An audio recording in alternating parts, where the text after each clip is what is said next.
والشمس وضحاها والقمر إذا تلاها والنهار إذا جلاها والليل إذا يغشاها والسماء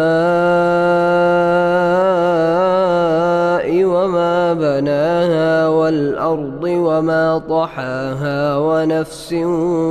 وما سواها فألهمها فجورها وتقواها قد أفلح من زكاها وقد خاب من دساها كذبت ثمود بطغواها